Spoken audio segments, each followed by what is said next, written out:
On a le message qui est parti en octobre 2008 et en janvier 2009, on a le code source. On a vraiment notre Satoshi Nakamoto, je vais dire la gang de Satoshi, qui publie leur code source. Et pendant quelques années, en fait, pendant 1 an et demi, ça ne vaut rien. Donc, imaginez, là, si je lâche ça, 2009, Satoshi dit « Voici le code source. Ceux qui veulent essayer l'application, essayez-le. Vous allez faire chauffer votre processeur. Je vous garantis que ça ne fait rien, mais c'est le fun. » Donc là, en ce moment, il y a lui quelques amis, puis le Bitcoin ne vaut rien, c'est sur le marché de change. Excusez-moi, c'est sur aucun marché de change pendant une bonne année et demie. Et finalement, il y a un premier marché de change qui dit « Hey, wow, il y a peut-être moyen de faire quelque chose avec ça. » Fait que s'il y a quelqu'un qui dit « Moi, j'aimerais ça acheter des Bitcoins », on va commencer ça à 1/3 de cent, ou 0,3 cents.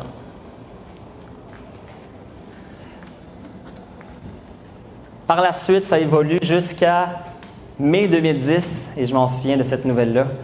Et ça fait partie de la légende carrément de Bitcoin quand il y a quelqu'un qui a dit « J'aimerais ça donner 10 000 Bitcoins en échange de 2 pizzas. » Il y a quelqu'un d'autre sur Internet qui a levé la main sur Twitter qui a fait « OK, je vais te livrer 2 pizzas pour 10 000 Bitcoins. » Transaction entendue, et ça fait partie maintenant de la légende. On sait maintenant combien vaut un Bitcoin. Ensuite, le prix continue de monter. Juillet 2010, février 2011, avril 2011, et ici, quelque chose de particulier. Satoshi et sa gang disent I've moved to other things. It's in good hands with Galvin and everyone. Donc, avec les autres développeurs qui sont sur le projet. Donc, Satoshi fait officiellement son adieu à ce moment-là. Et à ce qu'on cherche, c'est jamais représenté dans l'écosystème du Bitcoin en 2011. Donc, ça fait encore partie de la légende. Il disparaît, bam. Et le prix continue à monter. Encore là, à 31 $, c'est seulement les vrais geeks, ceux qui trippent sur la décentralisation, ceux qui trippent sur la vie privée, qui s'intéressent à ça. Et par la suite, janvier 2014, 750, et ça continue. Donc, dans les propriétés, ce qu'il faut savoir, c'est que c'est une base de données, d'accord, qu'on appelle un registre. Et c'est un registre du type append only. Append only veut dire ajout seulement. Je peux seulement ajouter des transactions dans cette base de données-là. Parfait, on ne peut pas déliter de transaction, on ne peut pas modifier une transaction. L'intérêt, c'est de faire un ajout seulement. Ensuite de ça, les données qui sont incluses dans le blockchain, je vais parler toujours du blockchain Bitcoin, OK? Les données incluses dans le blockchain sont immuables. Donc, une fois qu'elles sont là, ça ramène un peu à l'idée d'ici, je ne peux pas les supprimer, je ne peux pas les modifier. C'est l'intérêt du blockchain. Décentralisé, c'est-à-dire que c'est résistant à la censure et c'est auditable par tous ceux qui le désirent. Donc, moi et vous, on peut dire, je veux joindre le réseau, je vais faire des calculs ou je vais storer la base de données, le ledger, le registre, et je vais pouvoir regarder ce qui se passe en temps réel sur ces transactions-là. Donc, c'est ce que je veux dire. C'est résistant à la censure. Il n'y a personne qui peut dire « Toi, j'arrête tes opérations » parce que vous êtes des milliers, peut-être des millions à faire la même opération. Auditable par tous ceux qui le désirent. N'importe qui peut joindre et quitter le réseau sans permission. Je viens de le dire, on peut quitter et joindre le réseau sans permission. Et ça permet l'innovation par tous ceux qui le désirent. Donc, je ne sais pas si je vous l'ai dit, le Bitcoin, évidemment, c'est un projet open source. Le code source est disponible à tout le monde. Donc, tous ceux qui veulent innover, tous ceux qui veulent faire un pull request, qu'on dit en français un pull request. Donc, faire une offre de ce que peut être le code. Je vais dire ça comme ça. Tout le monde peut faire ça. Disent, ben voici, moi je pense que ça serait bien que ça soit dans le code. N'importe qui peut faire ça. En d'autres mots, c'est le contraire d'un système qui est sous influence politique. C'est tout le contraire d'un système qui est censurable. C'est tout le contraire d'un système qui est fermé, qui est opaque, qui est non transparent. Et c'est le contraire d'un système qui est exclusif puis qui est réservé aux privilégiés. Puis on se rappelle qu'ici dans la salle, on est les privilégiés. Right?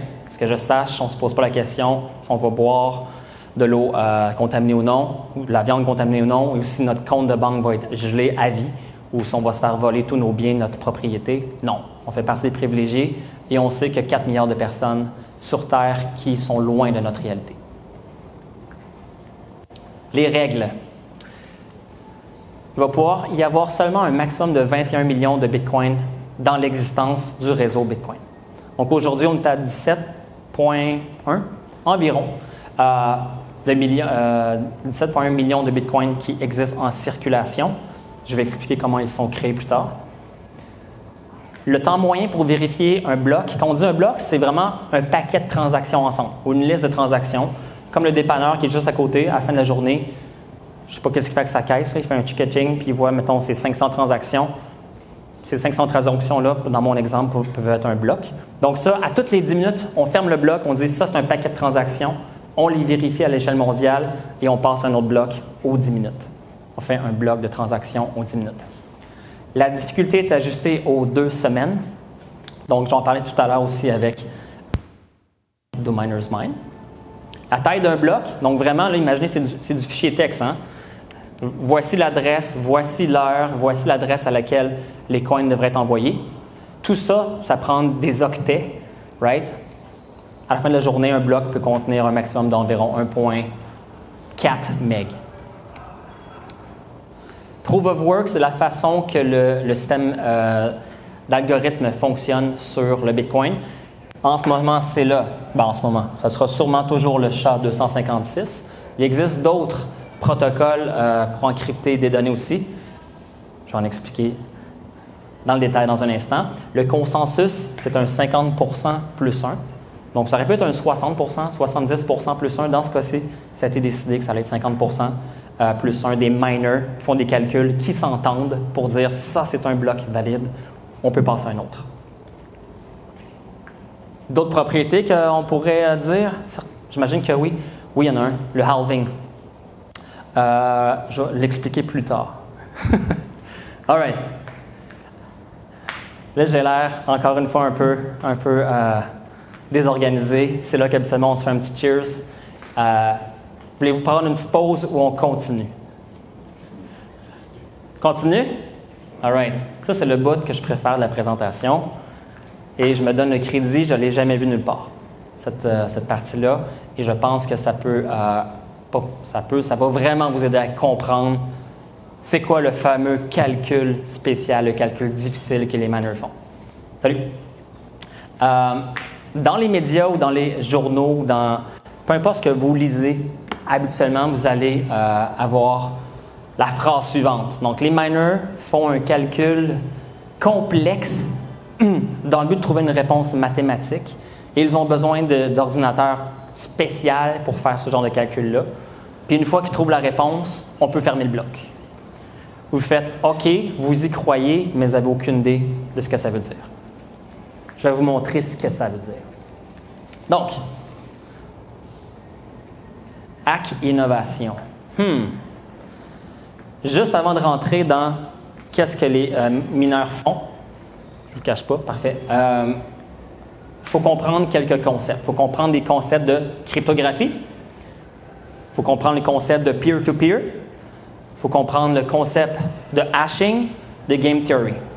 Donc, cryptographie, ça existe depuis les années 70. Comment je fais pour envoyer un message, typiquement un message texte, d'un usager à un autre, sans qu'à travers la ligne, ces messages-là soient interceptés par n'importe qui. Donc ça, c'est des systèmes qui existent depuis très longtemps, les années 70, qui est réutilisé dans le réseau Bitcoin. Peer-to-peer, assez facile, je pense qu'on est tous assez conscients. On se rappelle de Napster, qui était un genre de peer-to-peer, mais qui avait un point central. Il y avait un serveur central. Les gens autour pouvaient échanger des fichiers entre eux, mais leur adresse IP était centrale. Donc, quand le FBI est débarqué chez Napster, on tirait la plug sur leur serveur, ça a cassé. Par la suite, ça a été la réponse du BitTorrent. Et le BitTorrent a vraiment été une grande innovation qui a permis le vrai peer-to-peer. Donc, quand il y a un node, quand il y a un ordinateur dans le réseau qui shut down, les autres continuent à faire leur business as usual. Le hashing. Le hashing, je vais en parler de long en large, c'est une empreinte digitale d'un fichier. Une empreinte digitale, imaginez, là, je génère un PDF à partir de mon fichier Word. Ce fichier-là peut avoir une empreinte digitale. je le re-sauvegarde ou je refais un PDF une seconde après, il va y avoir un autre empreinte digitale pour ce fichier PDF-là. D'accord? C'est ce qu'il y a à savoir pour le hashing. Game theory, c'est qu'est-ce qui pousse les gens à agir. Encore une fois, je reviens à mon exemple de BitTorrent. Ceux qui repartagent les fichiers qu'ils ont downloadés le font pour le plaisir. Ils ne gagnent rien à faire ça. Right? Ils font juste, dans le fond, dépenser de la bande passante ou ralentir leur bande passante à partager des fichiers comme ça, à uploader. Alors que sur le Bitcoin, ben, les gens, vous le savez, ceux qui font des calculs sont récompensés en Bitcoin.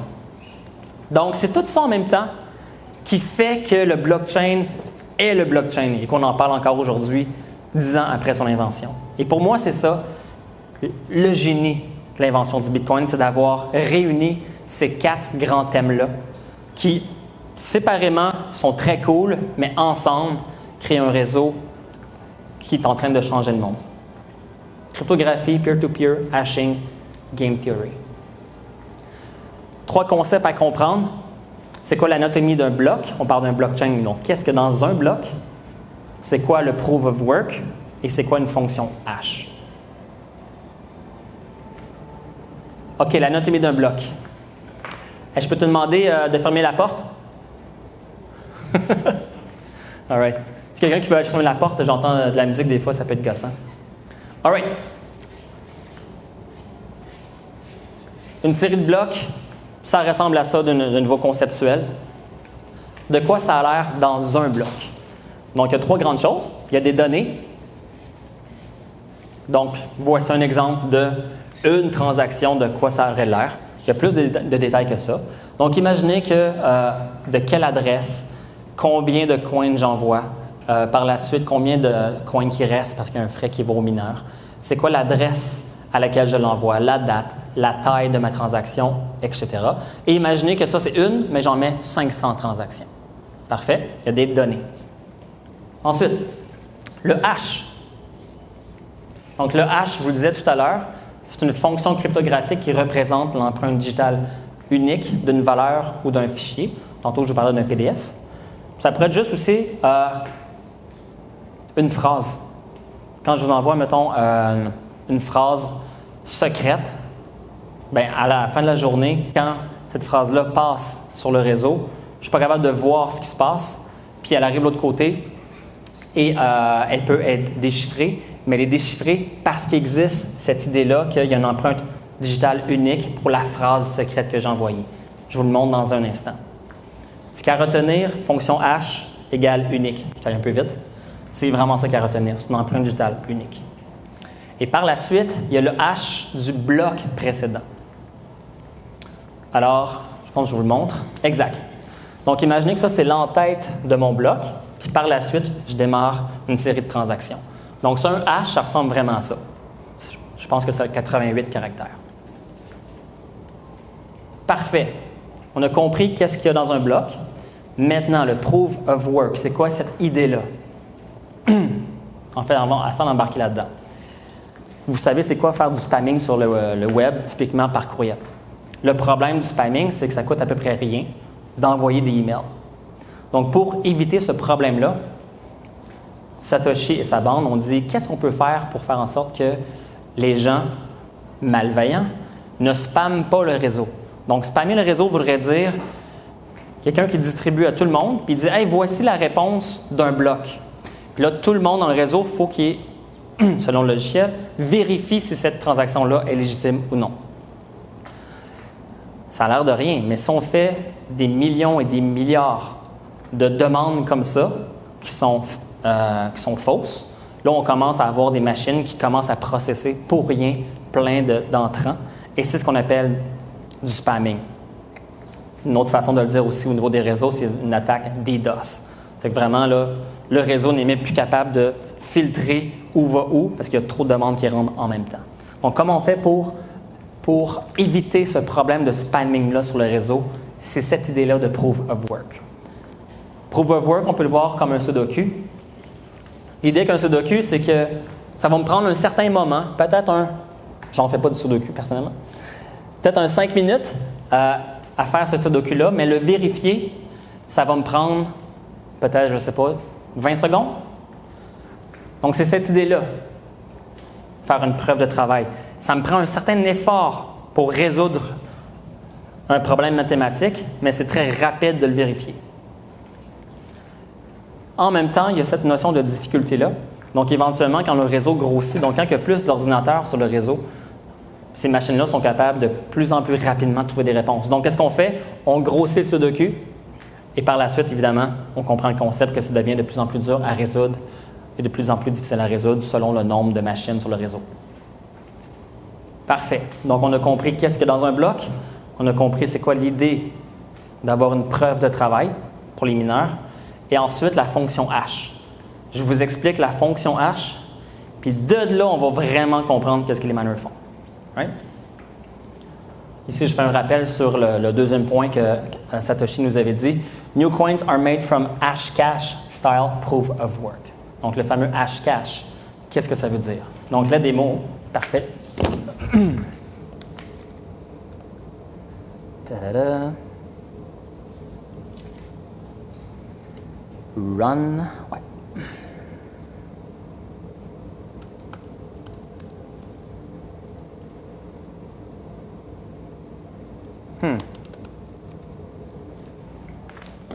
OK, il faut juste que je démarre une application. Ouais, c'est bon, ça part.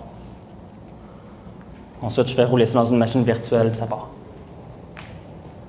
La petite baleine ici, là.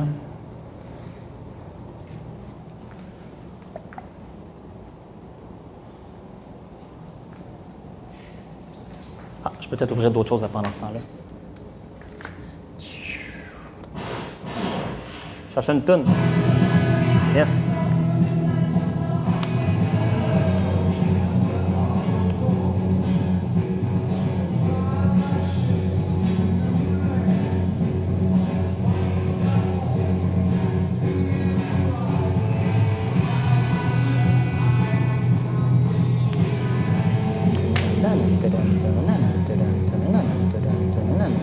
Seriously?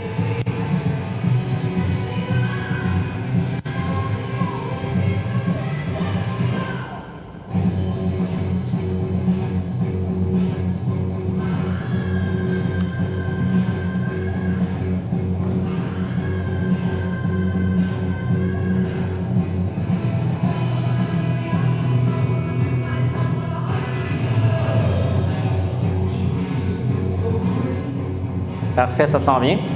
Donc, pendant que ça load en arrière, voici l'exemple que j'essaie de vous montrer. Là, on essaie de comprendre c'est quoi une fonction H. Donc, je vais zoomer.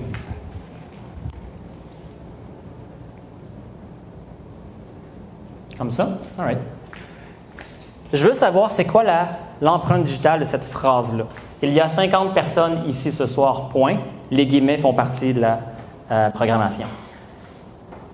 Je vais vous faire la démo. Ça va donner un H. Ça va donner une réponse qui est spécifique. Et ce H-là peut seulement être généré à partir de cette phrase-là.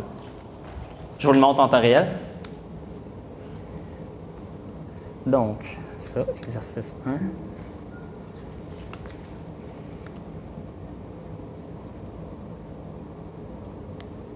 Attends un peu, je suis désolé, il faut que je lance mon micro.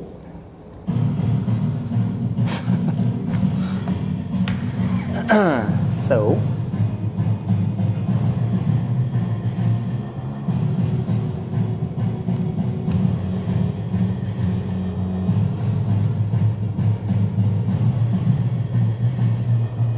User local bin.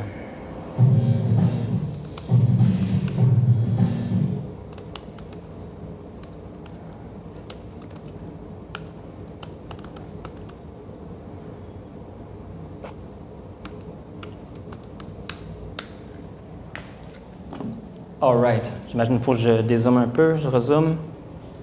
OK.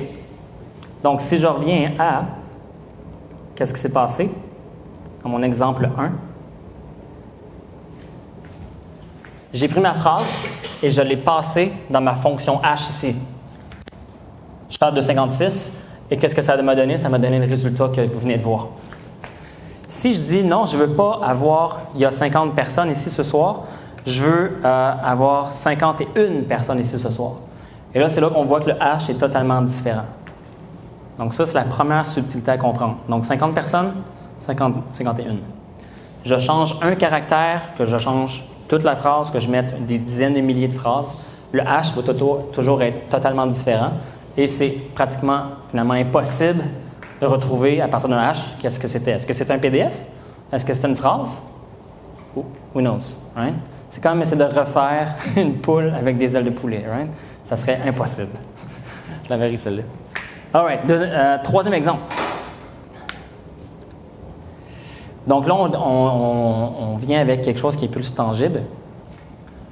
Il faut que je vous montre, excusez-moi, j'ai fait l'inverse. Il faut que je vous montre le code avant. Troisième exemple. Voilà. Alors, on part à partir des guillemets ici. Donc ça fait partie de la transaction. Et ça va finir jusqu'à ici, avant le guillemet. Donc ça, c'est une transaction qui commence à ressembler à quelque chose de réel. Et on veut savoir c'est quoi le hash de ça, encore une fois. Donc même affaire, je descends un peu, je passe la transaction ici, dans ma fonction hash.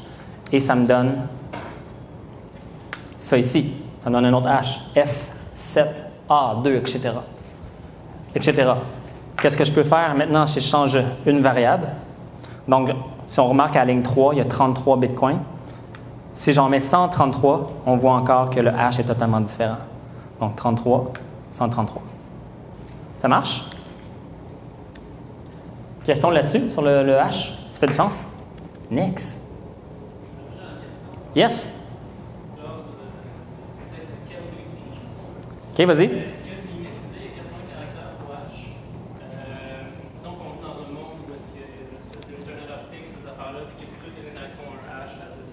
Oui. Est-ce qu'il y a une limite de nombre d'interactions que je peux effectuer avec ces 80 caractères-là ou est-ce qu'on peut pouvoir updater en doublant par exemple à 160? Oui, c'est une bonne question. Donc, est-ce qu'on pourrait arriver à un point où il manque de hash? Genre comme il manquerait des QR codes, mettons? Oui. Oui, vas-y donc, Massiek. Si dans un web tree, le hash à la fin, qui soit uniquement le pourcentage des transactions, tu pourrais extendre ça, le web tree, pratiquement à l'infini. Je pense que c'est la vraie en tant que tel du hash. C'est l'information sur c'est plus la façon le processus de conchette de synthèse, comment ça marche, qui détermine combien plus que la longueur du hash. Oui.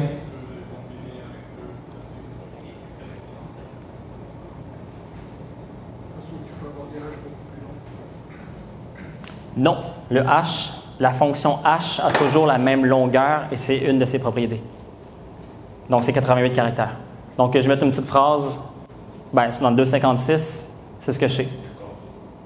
Ensuite, ce qu'on veut faire, on veut mélanger le concept, c'est là qu'on commence à comprendre où est-ce qu'on s'en va ou qu'est-ce que les mineurs font. On comprend ce qu'il y a dans un bloc, on comprend la fonction hash.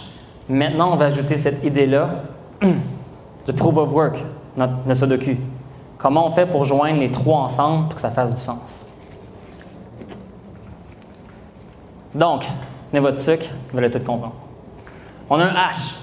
Imaginez qu'on a 500 transactions, ça donne un hash. Par la suite, juste pour imprimer des caractères pour avoir de la place. Donc, imaginez que ça, c'est mon hash au long. Par la suite, je vais introduire la notion d'un nonce.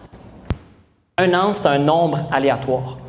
Donc, je peux dire, je vais prendre le hash ici, puis je vais dire plus le chiffre 1, 2, 3. All right. Et je vais recalculer un autre hash de ça, de ce produit-là, de cette somme-là, j'aimerais dire. OK. C'est quoi le but? Le but, c'est que ça égale une réponse avec une certaine condition. Donc, si je dis, je veux que le hash commence avec certains zéros ou des zéros, dans ce cas-ci, c'est 2 zéros. Qu'est-ce que ça produit? Ça produit cette idée-là de faire la preuve de travail. Ici, si je prends mes transactions, imaginez qu'à chaque fois que je fais un calcul, les transactions, ils rentrent et ils sortent du bloc pendant que je suis en train de faire un bloc. Donc, il y a 500 transactions, 501, 502, 503, 504. À toutes les fois que j'essaye, il y a des transactions qui rentrent, qui sortent. Puis, moi, en même temps, je dis, je vais acheter avec un nombre aléatoire ici, pour repasser un hash, puis je vais trouver un hash qui va commencer avec des zéros. C'est confus, c'est normal. Parfait. Donc, les chiffres ou les lettres après, on s'en fout. Le but, c'est de dire, j'ai trouvé une réponse qui fonctionne et que les autres miners puissent le réessayer à leur tour. OK? Donc, le nombre de zéros consécutifs égale le niveau de difficulté. Donc, le démo. Là, on va vraiment comprendre qu'est-ce qui se passe. Exemple 5. Ici, je veux simplement vous montrer que je prends une transaction ici. Comme tantôt, vous vous rappelez, tantôt, on commençait avec le hash F7A2. Ensuite, je prends ce hash-là et je mets un chiffre aléatoire. Je mets 1, 2, 3, 4. Je le repasse dans un hash, ça me fait ça. AF quelque chose. Bad answer, je cherche 0. Je recommence. Je prends mon F7A2, j'essaie avec le chiffre A, excusez-moi, 1, 2, 3, 5. Ça me donne un autre hash qui commence par BE2, mauvaise réponse. Et je recontinue, et je réessaye, et je réessaye. C'est ça que je calcule. Je prends mon hash ici, j'essaie avec le chiffre 1, 2, 3, 6. Dans ce cas-ci, ça commence avec le hash me donne A, 2, D, 9, etc. Sixième exemple.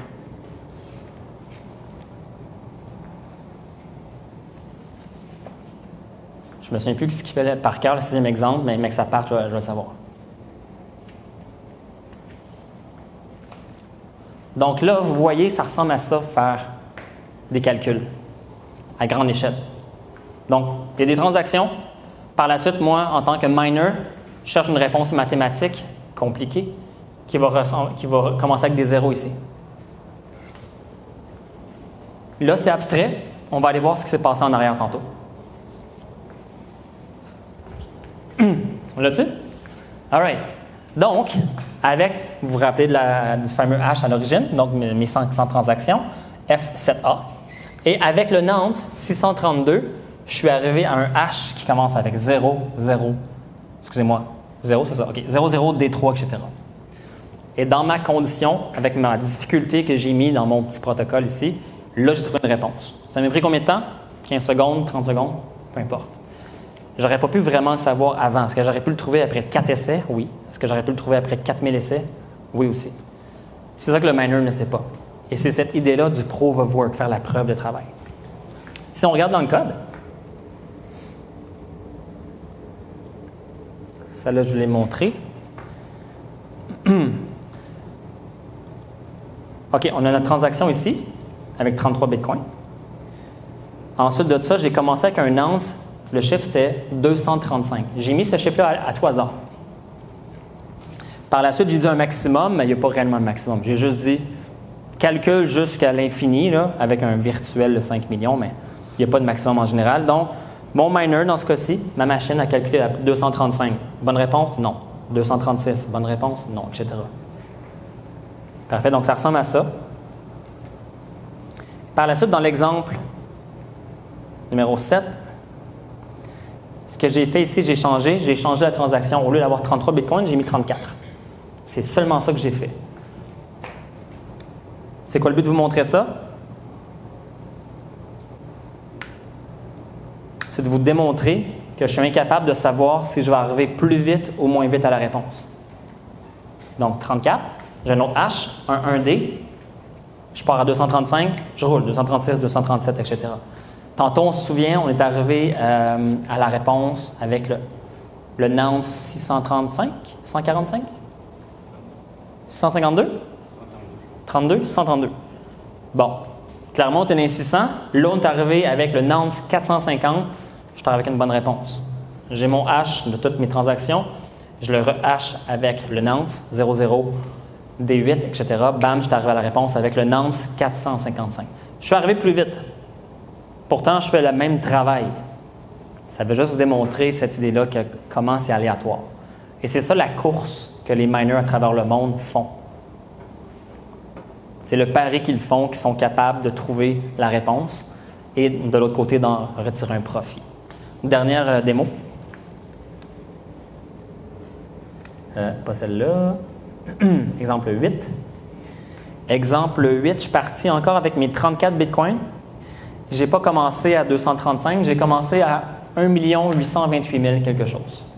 Même exercice, je fais juste dire mon mon ounce, je le commence à une autre valeur aléatoire. Est-ce qu'on va trouver plus rapidement, moins rapidement la réponse que dans mes deux exemples précédents? Impossible à savoir. Donc, si je n'ai jamais calculé ça, je ne peux pas le savoir. Dans ce cas-ci, avec le nonce, 132 000, excusez-moi, 1 328 561, je pense que j'ai trouvé la réponse encore plus rapidement que tantôt, je pense. Donc, encore là, j'ai un hash de toutes mes transactions, commence par 1, 1, D8. Ma réponse avec le nonce, c'est le 0, 0, A8, etc.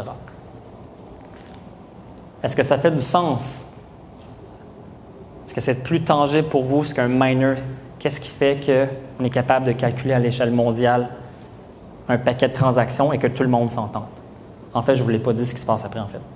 Pas de questions? Oui, vas-y. Tu peux avoir d'autres réponses qui commencent par 0, 0. C'est quoi qui arrive? Ben, d'autres hash. Je ne suis pas sûr de comprendre ta question. Vas-y, répète-moi s'il te plaît. Dans les possibilités qui peuvent exister, Oui. tu peux avoir un autre hash qui commence par 0, 0. Ouais, oui, ben oui, tout à fait. Ça arrive. Fait que c'est quoi la bonne réponse? C'est ça, OK. C'est une très bonne question. Donc, la logique dans le Bitcoin, c'est de dire, tu as trouvé un hash qui est valide, parfait, qui commence avec des zéros. Ce qui est là par la suite, on s'en fout. OK? Donc, guillemets, on s'en fout. Par la suite, en tant que miner, moi, je dis, voici les transactions dans mon bloc, voici le hash de ce bloc, puis voici avec ce nonce-là, j'arrive avec ce hash-là. Tous les miners prennent à peu près une fraction de seconde pour valider ça et tout le monde arrive avec la même réponse. C'est ça l'important. Mais tu as raison qu'il y a plusieurs possibilités. C'est ça, c'est le premier qui arrive. Tu as raison qu'il y a plusieurs possibilités. Donc ici, ça pourrait être une autre chaîne de caractères totalement. Absolument. C'est là le 50% plus 1. Le 50% plus 1, c'est qu'une fois que quelqu'un, supposons dans mon exemple, je suis le premier à arriver à ça, je dis, essayez le nonce ici, 1 328 000. Prenez ces transactions-là. Voici le hash de cette transaction-là. Voici le nonce. Recalculez-le. Et là, c'est là qu'il y a encore la course. Les miners disent, ils calculent au plus vite. Et ils s'entendent à 50% plus 1 pour dire que ça, c'est un vrai bloc à l'échelle mondiale. Quand il est calculé, Yes. excuse-moi, Non, pas trop. quand l'intérieur du bloc ne change pas, le bloc quand il est fermé, Oui. là, il est haché, Oui. il ne change plus. Hein. Là, c'est là qu'on revient à cette idée que c'est immuable. Donc là, les miners disent à 50% plus 1, ce bloc-là est valide, on va passer au bloc suivant. Et quand le bloc suivant part, évidemment, tout ce qui arrive en arrière, c'est là que ça devient immuable. Okay. Tout à fait. Yes. Donc, le hash du dernier bloc contient tout ce qui est avant. Tous les blocs sont avant, donc c'est comme on dit tantôt, le hash est un peu ce qu'il y a à la base, ça devient un peu plus rapide. C'est vraiment plus rapide. C'est pour faire ça, mais on ne sait pas l'information d'abord. Chacun des blocs va utiliser l'information de chacun des transactions. Oui, je peux te remontrer cet exemple-là. Parce qu'évidemment, il y a pas mal de choses qui arrivent en même temps. Là. Comme ça, ce qui n'est pas ça. Je reviens.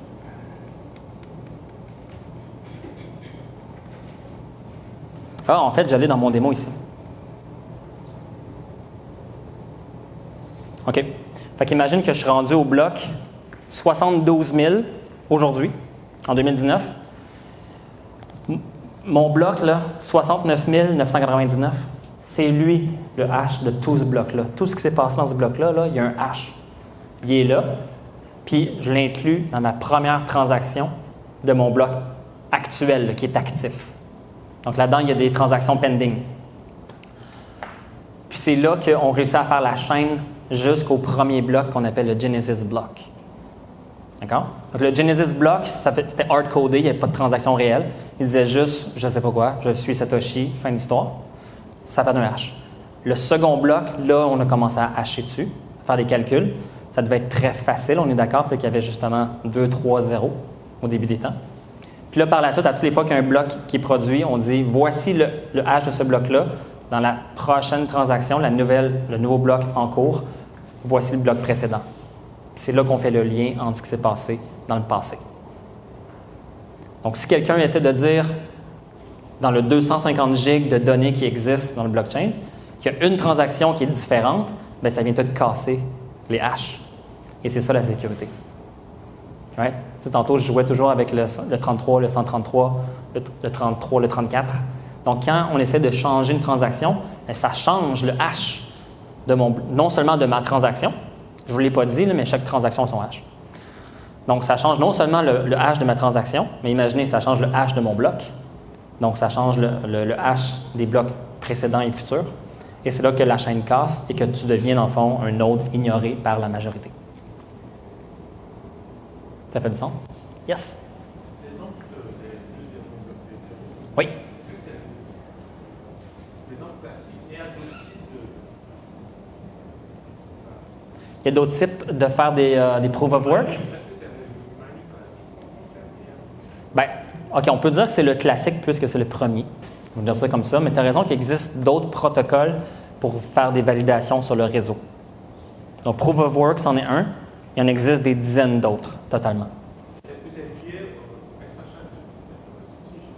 SHA En général, OK, celui-ci sur le Bitcoin, oui, c'est le SHA-256. Sur d'autres, en général, c'est d'autres types de fonctions hash. Il y a une des raisons du pourquoi, c'est que, puis là, c'est un peu plus avancé, c'est que imaginez qu'il y a, je pense, Bitcoin Cash, exemple, qui utilise la même fonction. Les miners, en général, vont dire « je vais aller avec le plus gros ». Donc, c'est l'effet de réseau qui l'emporte. Et ce que ça fait, si jamais les miners décident de dire « je mine du Bitcoin, la vie est belle », et là, tout d'un coup, il y a à peu près 100 fois moins de pouvoir de calcul sur un autre réseau. Disons Bitcoin Cash. Je ne le sais pas, là. Supposons qu'il y a 100 fois moins de puissance de calcul. Il suffit qu'il y ait environ le tiers des miners pour totalement envahir l'autre réseau. Et si ce tiers des miners-là est malveillant, il pourrait se dire, nous, on a toujours l'avantage du 50% plus 1. Je ne sais pas si je suis clair dans mon exemple, ça prendrait vraiment des graphiques, là. Donc, supposons que j'ai 1000 hash de pouvoir à l'origine. Moi, je débarque du Bitcoin original, puis je débarque avec mes 3000 hash de calcul sur Bitcoin Cash. Et là, tout d'un coup, mes 3000 là, qui sont là, s'ils sont malveillants, ils pourraient dire « nous autres, on a la bonne réponse. Nous autres, on a la bonne réponse. Voici le vrai bloc. Voici le vrai bloc. » Même si c'est faux. Donc, c'est le risque connu dans la proof of work. Le fameux 50% plus 1. Si 50% du réseau est malveillant, il pourrait commencer à faire des transactions qui sont non valides. Mais ça serait vu et au-dessus de tout le monde très, très rapidement. Répète-moi ça. Par rapport à la sécurité du SHA2, Oui. est-ce que normalement il y a des conditions? Il peut y avoir des conditions. Faudrait que tu définisses collision dans ce cas-ci. C'est-à-dire deux tests qui donnent Ça peut arriver, ça. puisque même les fonctions comme MD5, est-ce que ça ne pourrait pas en cause la sécurité? Je suis pas capable de te répondre, peut-être que Massiek. C'est pratiquement impossible. Mais oui, ça arrive. Ça peut arriver. Ça arrive que deux personnes trouvent la danse en même temps, mais la collision en tant que telle de trouver une clé privée par rapport à la clé privée, c'est. Ah, OK, là, je parlais pas des clés. Je parlais, mettons, tu as un PDF qui est généré random, qui donne un hash, puis après ça, tu as une autre chaîne de caractères, comme ce qu'on calcule, qui donne le même hash. Ça peut arriver. OK, mais est-ce que c'est un faille de sécurité? À ce que je sache, non. Parce que 50% des miners vont arriver avec la même réponse. Même si tu peux arriver avec un vidéo downloadé sur Internet avec le même hash, ça ne dérange pas. Dans ce cas-ci, ces transactions-là, les 500 transactions vont être valides. Mais je ne suis pas sûr de te répondre complètement, entièrement à ta question. D'autres questions, gang? Yes? Vu que même si le fichier en tant que tel donne un hash, il n'y aura pas le même hash de bloc précédent n'aura pas le même hash. Fait que ça sera pas le même. C'est le réseau pourrait dire ok non mais c'est pas valide vu que le bloc précédent n'a pas le même hash. Si je comprends. OK, je ne suis pas sûr d'avoir compris ta question. J'ai compris la fin. Pour continuer, Ah, vas-y. si tu disais s'il y a deux fichiers qui ont le même hash, ben toi tu disais en fait ça peut arriver. Oui, Un fichier PDF et un fichier vidéo. ça pourrait arriver. Mais tu disais aussi que le bloc précédent contient un hash. Mhm. Fait que le bloc précédent du fichier PDF va avoir un hash différent du bloc précédent. OK, mais là, tu mélanges deux concepts en même temps. Évidemment, il n'y a pas de PDF dans le réseau Bitcoin. OK, j'étais juste au début, là, quand j'ai commencé à l'expliquer. C'est juste pour dire, quand je génère un PDF d'un fichier Word, puis j'en génère un autre 5 minutes après, ça va toujours être un hash différent qui va sortir de là. Une empreinte digitale unique de ce fichier-là.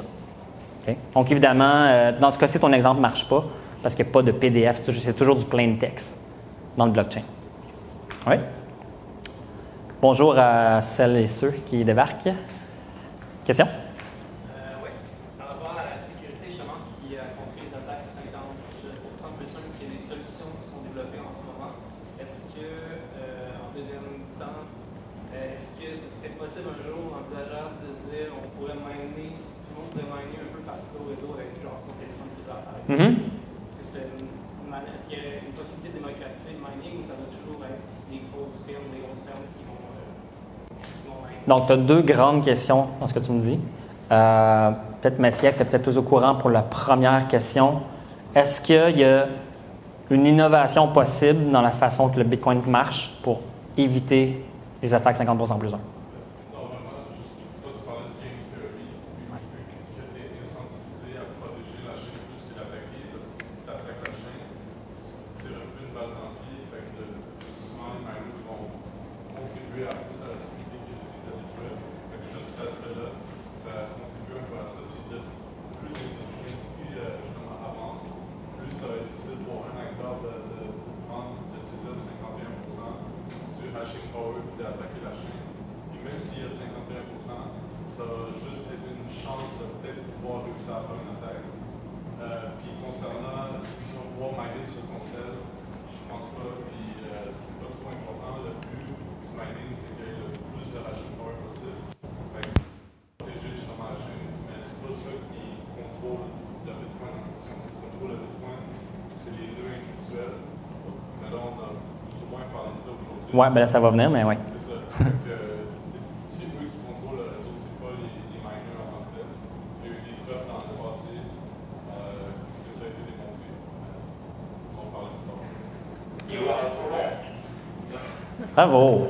So, peut-être pour ajouter à ça, c'est ça, cette idée-là de dire si je veux attaquer le protocole Bitcoin, je vais y arriver dans un instant dans mes slides, c'est le prix que ça coûterait virtuellement de le faire. Un pays ne pourrait pas y arriver. On est rendu là.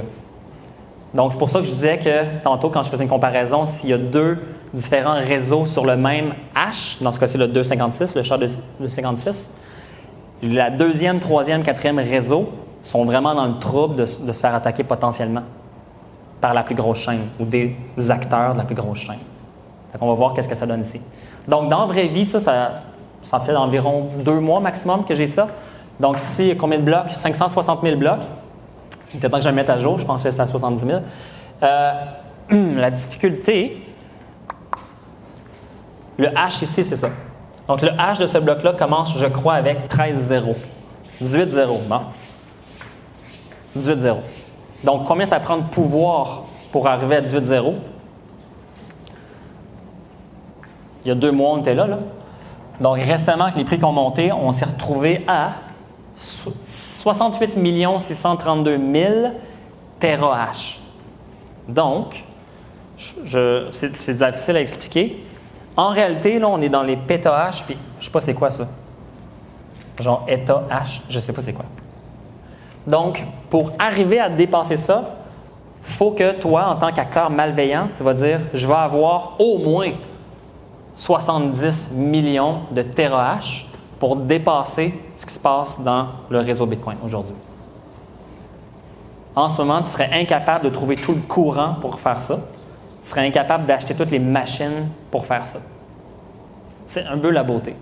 Et c'est ce qui fait que c'est le réseau le plus sécuritaire au monde. C'est cette preuve de travail-là où est-ce que tu as besoin d'un skin in the game, qu'on dit, c'est que tu ne pars pas à administrer ton cellulaire dans ce réseau-là. Right? Tu as besoin d'une machine spécialisée, un ASIC, qui fait beaucoup de bruit, qui fait beaucoup de chaleur, qui demande du courant. Et là, par la suite, si tu es sérieux là-dedans, ben, tu remplis une salle comme ça te coûte à peu près, je ne sais pas, 1 million opéré. Ton électricité, ton aération, etc. Puis là, il faut que tu aies du courant. Cette room-là, j'aimerais ça en calculer en fait combien tu aurais de hash. Je veux dire, tu es loin du compte, tu es un petit pion dans l'histoire. Puis c'est là que c'est la beauté de l'histoire. Si tu essaies d'attaquer ça, physiquement, c'est impossible en ce moment.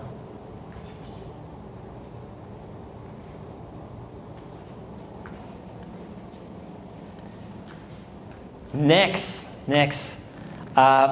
Partie 3, donc le blockchain dans l'évolution de l'Internet. Juste avant, petite définition entre ce qui est distribué et décentralisé. C'est une distinction qui est vraiment à s'arrêter à faire parce que quand on voit d'autres projets que le Bitcoin vendre ce qu'ils ont à vendre, ça arrive souvent qu'on voit dans le fond que c'est un crypto-monnaie distribuée. Donc, un des plus récents qu'on peut parler, le fameux Libra de chez Facebook et compagnie. Je crois que ça demande, quand je dis Facebook et compagnie, c'est les autres joueurs qui vont sécuriser le réseau, qui vont faire des validations sur le réseau. On peut dire que c'est un système distribué. Donc oui, il y a une certaine sécurité là-dedans, mais ce n'est pas décentralisé. Pourquoi? Parce que ça n'a pas nos propriétés que je vous ai parlé au départ. N'importe qui ne peut pas joindre. N'importe qui ne peut pas vérifier. Le système n'est pas open source.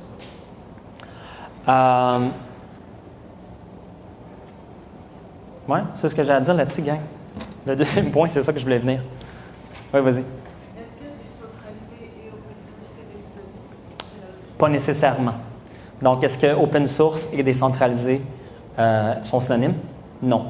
Quand on parle d'open source, ça veut dire que le code source d'un logiciel est disponible à tous ceux qui le désirent. Alors que décentralisé pour un réseau crypto-monnaie, ça veut dire qu'on a besoin des propriétés suivantes. Que n'importe qui peut joindre et quitter le réseau sans permission, que le code source est ouvert, que n'importe qui peut regarder les transactions. Par la suite, il y a souvent d'autres propriétés. David? Je me souviens pas de off. Décentralisé, c'est comme BitTorrent. Oui, BitTorrent. Fait que c'est ça l'essentiel. exact. Et s'il y a un node qui décide de quitter, ça ne change rien au réseau, la majorité l'emporte toujours. Quand c'est décentralisé, c'est toujours open source? Quand c'est décentralisé, c'est toujours open source, j'aurais tendance à dire que oui. Mais c'est débattable. Mais j'aurais tendance à dire que oui. Question? Yes. Est-ce que XRP est décentralisé? Selon moi, non. Ben, selon les règles que tu viens de dire, Est-ce que tu peux partir un node qui va valider sur XRP?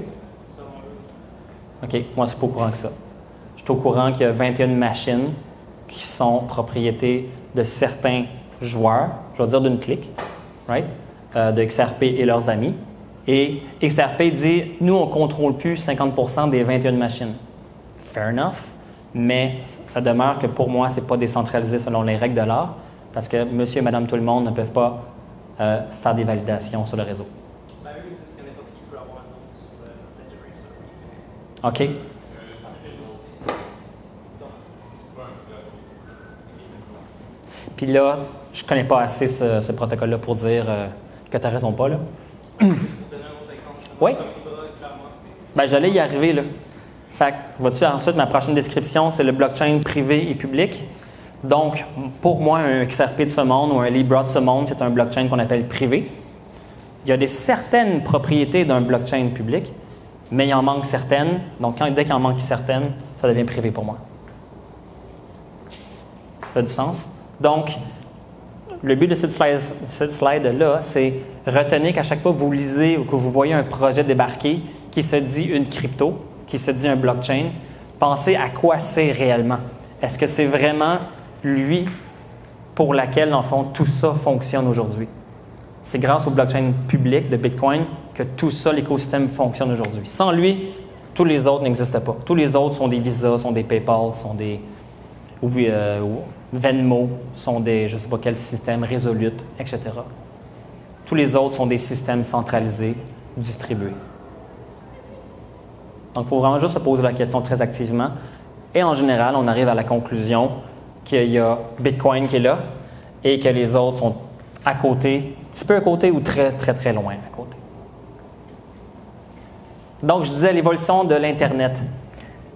Si on regarde l'invention de l'Internet, c'est en réalité l'invention de la façon de transmettre des paquets sur Internet. Ce protocole-là, on l'appelle le TCP/IP, qui est open source. Ensuite de ça, qu'est-ce que ça a permis? Ça a permis l'Internet des publications. Donc là, tout d'un coup, on pouvait, monsieur, madame, tout le monde, sans permission, dire « je publie quelque chose, je publie une nouvelle, je publie mes pensées ». Encore une fois, c'est très important, sans permission. L'Internet du e-commerce, donc dans les années 90, c'était at rage pendant des années, le e-commerce va arriver dans nos vies, et c'est arrivé. Par la suite, il y a eu l'Internet des réseaux sociaux. Ensuite, l'Internet du streaming, Skype.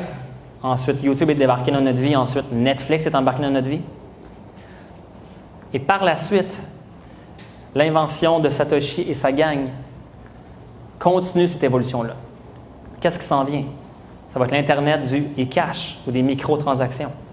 Microtransactions dans le sens que si je veux transférer aujourd'hui 5 cents à un blogueur, par les systèmes qu'on a aujourd'hui, c'est impossible. Je ne peux pas transmettre 5 cents par Internet, évidemment. Le frais de transaction sur Interac, c'est 1 pièce. Bon, si on est dans la même banque, cool, mais je ne pense pas que quelqu'un va dire d'une façon sérieuse « Hey, moi j'ai un compte chez Desjardins, si vous voulez m'envoyer 5 cents, voici mon numéro de folio. » Ça ne va pas arriver, right? Donc, aujourd'hui, ça, c'est impossible. Éventuellement, c'est possible. Éventuellement, mon auto va pouvoir payer mon parcomètre à coût de 25 cents.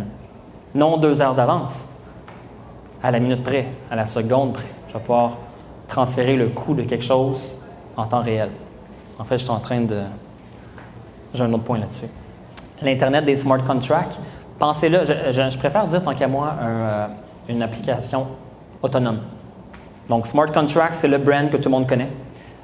En fait, ce que c'est pour moi, c'est une application qui peut vivre d'une façon décentralisée, donc sans que personne puisse shutter down toute l'application. Donc, si on parlait, continuez mon idée ici, si on parle, exemple, d'un jeu de tic-tac-toe décentralisé, je prends des tokens, que ce soit un Bitcoin, que ce soit un Ethereum, que ce soit un Stellar Lumen, peu importe la crypto qu'on aime, et je joue dans un tic-tac-toe décentralisé. Ce tic-tac-toe-là, personne ne peut l'arrêter en soi. Et par la suite, je dis, je vais mettre 25 cents en jeu, en crypto. Par la suite, il y a des règles du jeu. Il y en a un des deux qui gagne, 25 cents va à la personne qui gagne, l'autre perd son 25 cents. Et le jeu continue. Ça, éventuellement, je pense que ça existe, mais éventuellement, ça va être la norme. Ça rappelle aussi les loteries qui actuellement sont absolument centralisées, particulièrement au Québec. Donc, si on va au casino à Las Vegas, je ne sais pas si vous êtes allé, j'imagine qu'il y en a quelques personnes qui contrôlent Las Vegas. Eux, ils doivent être riches, mais riches, ça n'a pas de bon sens. Et ce que ça va faire éventuellement, c'est que tout le jeu en ligne va pouvoir enfin être décentralisé. Et on va savoir qui gagne quoi dans ces jeux-là, parce que le jeu va être, si on veut, un smart contract. Les règles du jeu vont être publiques. Ce ne sera plus un genre de 51% de gain pour les joueurs, 49% pour la maison. Right? Ensuite, l'Internet du e-cash streaming, je l'expliquais il y a un instant. L'exemple de l'auto qui va pas pouvoir payer son parcomètre en temps réel, ou même, je regarde une vidéo au cinéma, non, mais je regarde une vidéo, au lieu de le dire, je paye 10 $ mon vidéo à l'avance, je pourrais dire, je paye littéralement la seconde vidéo. Et si je me tanne après 2-3 minutes, ça m'a coûté 23 cents. That's it, j'arrête ça là. L'Internet des transactions entre objets, j'en fais encore l'exemple, c'est l'exemple le plus fun tant qu'à moi. Notre auto qui parle à un parcomètre, tout d'un coup, qu'est-ce que ça implique? C'est que cette machine-là a un compte. Ce n'est pas un compte de banque, mais c'est un compte. Et mon auto, elle a un compte. Et ces deux machines-là font des transactions ensemble. Et éventuellement, Je ne sais pas comment un parcomètre pourrait rembourser quelque chose, mais supposons qu'il y a un use case funky. Ben, mon parcomètre pourrait dire non, je te rembourse parce que X, Y, Z. Ça pourrait arriver. Donc là, on prend juste ce use case-là, puis on fait « Oh, wow! » Tout d'un coup, il y a une économie entre les machines. Hallucinant. Questions là-dessus? Sur l'évolution ou en général vos impressions sur ce qui s'en vient? Peut-être que j'en ai oublié. Je fais le tour? All right. Donc, transaction bout en bout. Donc, pour ceux qui débutent, si vous voulez, levez votre main, s'il vous plaît, encore une fois. Là. Je vais vraiment plus vous regarder quand j'explique cette partie-là. J'imagine que vous aimeriez savoir, éventuellement, si vous dites « Hey, j'ai envie de faire mes premiers pas. Cool. Où est-ce que je pars? Où est-ce que je finis? C'est quoi la patente? » Donc, si vous maintenant vous dites le réseau Bitcoin ou les réseaux décentralisés, selon vos recherches, font du sens, puis vous dites « J'ai envie d'investir là-dedans moi aussi. Qu'est-ce qu'il faut que je fasse? » Alors, on passe par un marché de change. Donc, on a de l'argent canadien, puis on dit « Je veux convertir ça dans un token quelconque. » Je vais prendre l'exemple du Bitcoin. Donc, je vais faire comme une transaction où est-ce que je transfère mon canadien en argent américain. Je passe par un marché de change. Marché de change, il y en a quelques-uns au Canada. Je vous parlais de CA Virtex dans les années 2014, qui est décédé depuis longtemps, qui a été absorbé par Kraken. Aujourd'hui, au Canada, puis il faudrait vraiment que je mette ça à jour. Coinberry, Toronto. Kraken, qui est américain. Coinbase, qui est aussi américain. Ensuite, dans les autres marchés de change qu'on pourrait faire confiance au Canada, Bull Bitcoin, puis il y en a certainement d'autres. ShakePay, parfait. C'est super rapide avec le transfert intérieur. OK, pas de frais, sérieux? Ils ont droppé tous les frais de transaction récemment. Après avoir, selon les Cool. tout ça, OK, très bon à savoir. Puis on sait-tu comment ils font pour vivre? C'est assez ça, là. Faut que tu y ailles? Ciao, c'était un plaisir. Bon enthousiaste. OK, ShakePay. Donc, voilà. Donc, Bull Bitcoin, ShakePay, ces trois-là, c'est un bon départ. Parfait, en général. Continue, vas-y. Il y a blockchain aussi. Est-ce que blockchain, je veux dire blockchain.com? Je ne sais pas si on peut acheter au Canada. Peut-être. OK. Parfait. Pas d'autres suggestions. Donc, je m'en vais sur un site. Je vais prendre Coinberry. J'ai chatté avec eux. À date, je leur fais confiance. Mais prenez pas ma parole comme garantie. C'est un risque comme les autres. Puis je vais expliquer ce qu'est les risques à la fin, mais qu'on comprenne tout ça.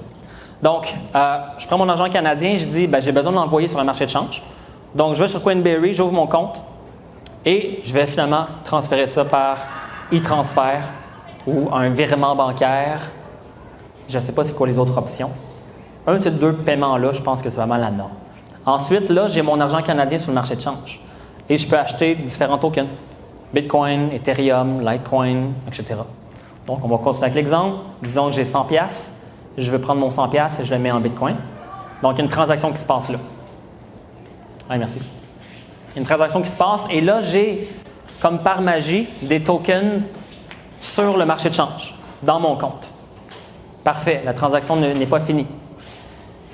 Par la suite, qu'est-ce que je veux faire? Je veux transférer ces tokens-là dans un wallet qui va m'appartenir. Un wallet, c'est une façon de gérer ces tokens, ces cryptos, right? Donc, dans les wallets, je devrais les identifier ici.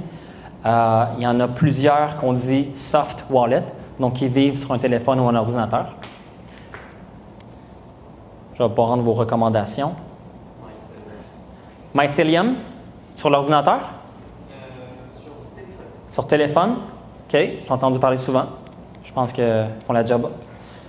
Ensuite? Moi, personnellement, je recommande aucun mobile wallet. Je recommande d'avoir un hardware wallet. OK. J'allais y arriver, là.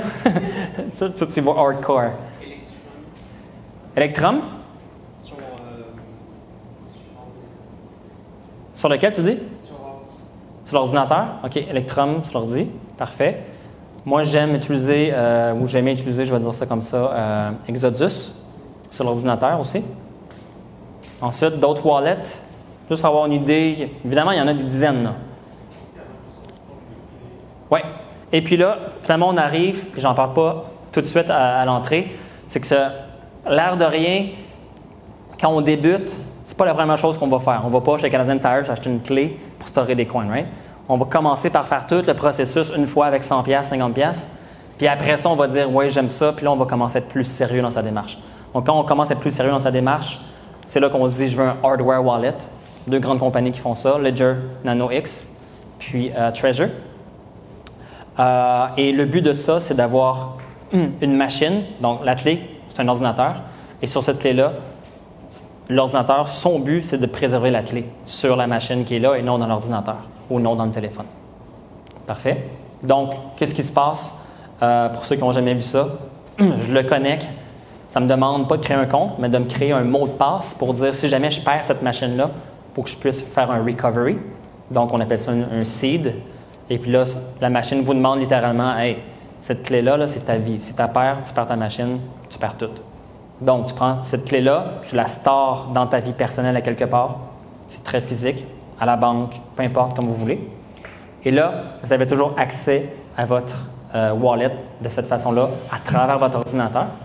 Et dans le fil USB, la clé n'est jamais transférée. Elle reste toujours au niveau du wallet hardware. J'ai hardcore, ça par rapport. Le hardware wallet. Voilà. Est-ce que ça fait du sens au niveau des wallets? Vas-y. J'ai une question Yes. de sécurité par rapport Certain. la différence entre un CDL, par exemple, mobile wallet, puis un hardware wallet, pour quelqu'un qui hold, en fait, pour quelqu'un qui ne fait pas nécessairement de transaction, qui va créer un wallet, qui va envoyer ses bitcoins, qui va juste garder sa phase séquence. Oui. À part le fait qu'il y a 24 mots avec le hardware wallet versus 12 avec un wallet traditionnel. Oui. C'est quoi la différence de qualité de sécurité, en fait? Oui. J'ai la réponse. Quelqu'un veut répondre? Donc, la réponse, c'est que ton ordinateur personnel ou ton téléphone est beaucoup plus à risque de se faire pirater en général. Mais si comme je dis, tu rouvres l'application, tu prends Oui. ton photo, tu envoies ton bitcoin, 2 minutes après, tu délivres l'application. OK? Les coins sont quand même. Non, mais juste le fait que c'est ouvert sur mon téléphone, les informations, les bitcoins sont rapides d'intercepter. Puis, il y a un risque, la façon que ça a été développé, que ça leak à quelque part. Évidemment, c'est la job du wallet d'encrypter cette clé-là pour toi sur ton ordinateur. OK, on est tous d'accord. Mais ça pourrait arriver qu'il y ait un problème là. Vas-y. Je voulais juste ajouter aussi les treasures, ça a été trouvé dans une dernière conférence de Breaking Bitcoin, que si quelqu'un accepte un treasure, c'est ce qu'il fait, il est en mesure de break aussi. Sérieux? Le jeu aussi, fait que c'est pas juste une question d'avoir ton hardware wallet. Si on parle de Ça, c'est du très, très haut niveau. Ouais. tu dois diviser tes clés avec des multisignatures, tout ça. Fait que c'est comme plusieurs levels de sécurité. C'est ça. Donc, la question de sécurité, c'est toujours la même affaire. Hein. C'est quoi le trade-off entre l'utiliser facilement et être protégé à mort? C'est toujours la même grande question. Mais dans le cas de quelqu'un qui garde ses 24 mots ledger sur papier, qui délite, qui reset son ledger, et je veux dire, t'es quand même sécurisé. Tu peux pas te faire hacker parce que l'appareil est Le jeu, c'est pas open source, fait qu'on ne sait pas exactement comment ce qu'ils font. Mais là, vu que Trezor est open source, c'est plus facile pour les attaquer. Ceux qui veulent attaquer Trezor, d'analyser comment le faire. Fait que c'est toujours une question de Trade-off. privacy et sécurité. Ouais. à ce moment-là, ça serait quoi la manière la plus sécure? Ça demeure que le hardware wallet est la façon la plus sécure. Clairement. Clairement. C'est ça. Puis là, tu iras dans d'autres meet-up, puis tu vas rencontrer du monde comme Massiac, puis là, vous en reparlerez, tu sais. Fait que là, pour débutants, là, je vous le dis, même pour votre 50$, 100$ quand vous commencez, là, une application sur votre téléphone, c'est bien correct, là. Je veux dire, sinon, il n'y a plus rien qui tient sur votre téléphone si c'est si facile que ça à défoncer, là. Donc, votre téléphone est quand même sécure en général, si vous le mettez à jour. On est d'accord. OK, on est rendu où dans la transaction?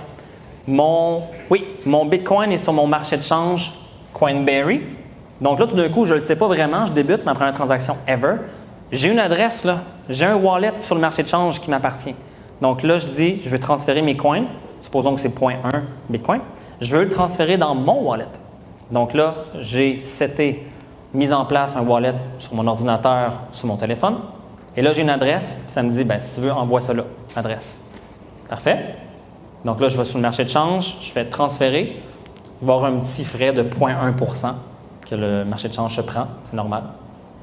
Ça rentre dans mon wallet et là, on peut dire que la transaction est complétée de bout en bout. J'ai eu mon Canadien à la fin de la journée dans mes affaires, j'ai un Bitcoin ou un 0,1 Bitcoin dans mon exemple. Ça fait du sens? Right? Donc, le rappel, le grand rappel. Ça a l'air facile comme ça, mais dans le feu de l'action, quand on dit, on a un peu la piqûre, puis on dit, ah, j'aimerais ça, essayer de trader un peu. Donc, ça veut dire, j'essaie d'acheter bas, vendre haut, acheter bas, nanana. Bien là, c'est facile d'avoir le réflexe ou de se dire, je laisse mon token là, parce que là, je peux mettre après ça un ordre. Si jamais il pogne 26 000, je veux vendre automatiquement, right? C'est ça un ordre. Donc là, on commence à dire, je suis excité puis je laisse mon token sur le marché de change. Donc, si vous faites ça, soyez au courant. Il y a eu des dizaines et des dizaines et des dizaines de hacks sur les marchés de change. Au Canada, c'était arrivé récemment avec Quadriga CX. Quadriga CX, compagnie à Toronto, qui s'est fait défoncer ou qui a été réellement malhonnête. On parle d'environ 170 millions en crypto et en fonds qui sont disparus. Récemment, il y a environ 4 mois. C'est sorti là, il y a quelques jours qu'il a juste gamble, il a joué avec tout l'argent, il a passé avec Ah oui? une balance de 20 000 bitcoins à 8. Il a tout perdu. OK, ça, c'est établi. Ouais, c'est janvier. All right. Donc, c'est l'exemple typique qui dit ne pas faire confiance à une tierce partie. Donc là, le gars, il se sentait le bon Dieu. Il a joué avec les tokens des autres. Il a tout perdu. Après ça, il a fait à croire à tout le monde qu'il est mort en Inde. Est-ce que vous irez lire ça si ça vous tente? Quadriga CX. J'ai fait affaire avec eux, mais je n'ai jamais vraiment laissé mes tokens là, heureusement. Right? Donc, c'est ça le rappel, gang. Not your keys, not your coin. Not your keys, not your coin. Qu'est-ce que ça veut dire, nos keys? Je n'ai pas expliqué vraiment comment ça fonctionne. Tantôt, je vous parlais de mon wallet. J'ai une adresse qui apparaît. Ça, c'est la clé publique. Pour pouvoir dépenser les tokens qui sont là-dessus, cette clé publique-là a besoin de sa clé privée. D'accord? Et en général, c'est le wallet qui gère ça pour nous. Donc, moi, j'ai un mot de passe, puis après ça, j'ai 24 mots pour faire un recovery de mon wallet. Mais à l'intérieur du wallet, il y a une clé privée là, qui est une chaîne de caractères de près 100 caractères, qui n'est pas lisible, là, qui ressemble à un H. Parfait? Et ça, c'est géré à quelque part. Il faut que ça soit géré par vous, ou votre machine, ou votre wallet. C'est ça le plus important, sincèrement. Si vous voulez garder ça sur vos marchés de change, prenez-le comme un guess que si jamais ça part, vous perdez tout. Vous ne pouvez pas appeler Visa, vous ne pouvez pas appeler la banque, vous ne pouvez pas appeler la GRC. C'est fini. Il n'y a rien qui va se passer pour vous. C'est perdu. Tout comme si vous perdez la clé backup de votre wallet et que vous perdez votre wallet, vous perdez votre téléphone, vous êtes excité, vous n'avez pas pris 5 minutes de votre vie pour sécuriser ça, vous perdez vos coins qui sont sur le téléphone. All right? Ça fait du sens?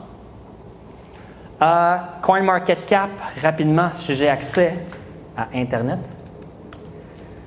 ça va être un site qui va devenir l'un de vos favoris. Dans ce cas-ci, j'ai CoinPaprika. Donc, c'est un site que vous avez sûrement déjà vu qui montre le prix des cryptos en général, donc le Bitcoin ici à 11 000, l'Ethereum, etc. Donc, c'est une façon de regarder qu'est-ce qui se passe dans le marché, si ça vous intéresse. En général, si vous êtes enthousiaste, ça va vous intéresser. Yes? Je ne connaissais pas c'est quoi la différence avec le CoinMarketCap? Je ne peux pas dire par cœur, mais je peux dire qu'en général, ils essaient d'avoir, mettons, le meilleur prix réel du marché.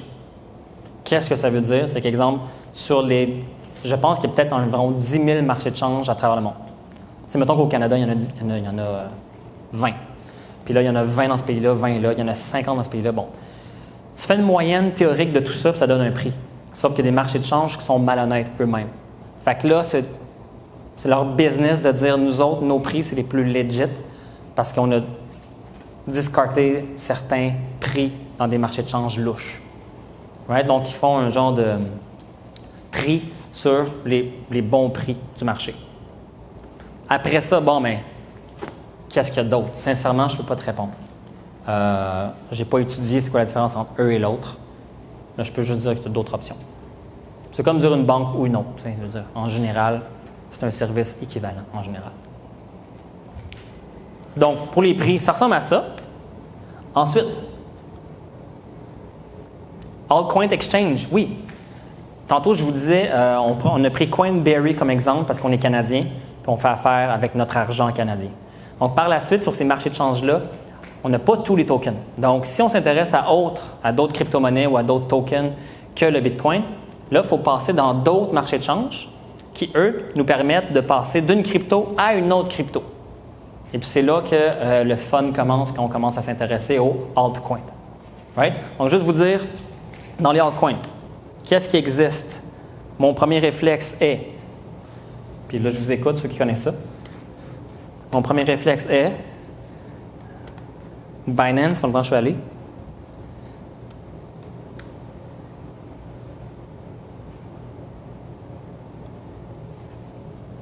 Là, je ne sais pas à quoi l'interface a l'air. OK, il montre tout ça. Donc, ça donne une idée ici. Ils disent ici, ben voici le prix d'un Ethereum vers le Bitcoin, d'un prix pour le Link versus le Bitcoin, etc. Donc là, on a d'autres marchés de change qui nous permettent de trader toutes sortes de cryptos. Et si vous êtes au courant, il y a environ 2000 cryptos, 3000 cryptos, peut-être une centaine de plus sérieuses. Ça, c'est à vous de décider, j'en parlerai pas ce soir. Donc, c'est ça l'idée. Donc, dans notre transaction de bout en bout, si je le dis rapidement, j'ai mon Canadien, je transfère sur Coinberry, j'achète du Bitcoin. Je prends mon Bitcoin, je l'envoie sur une autre adresse de Binance dans mon exemple. Et là, dans Binance, j'ai des Bitcoins. Et là, je dis, ben, je vais acheter du Neo avec. Neo qui est un crypto chinoise. Et là, je dis, ben, je prends mon Bitcoin, je fais une autre transaction en Neo. Là, j'ai du Neo sur ce marché de change-là. Et là, il faut que j'ouvre mon wallet Neo sur ma machine. Je transfère de Binance mon Neo vers mon wallet Neo. Boom, transaction done. Ça fait du sens? All right. Ensuite, et le fameux écosystème. Donc, tu m'as inspiré à le faire, mademoiselle. On a parlé de tout ça ce soir, ou presque. Les nôtres, j'en ai pas vraiment parlé, là. Et c'est ce qui fait que le blockchain est le blockchain. Et c'est ce qui fait qu'il est décentralisé, entre autres.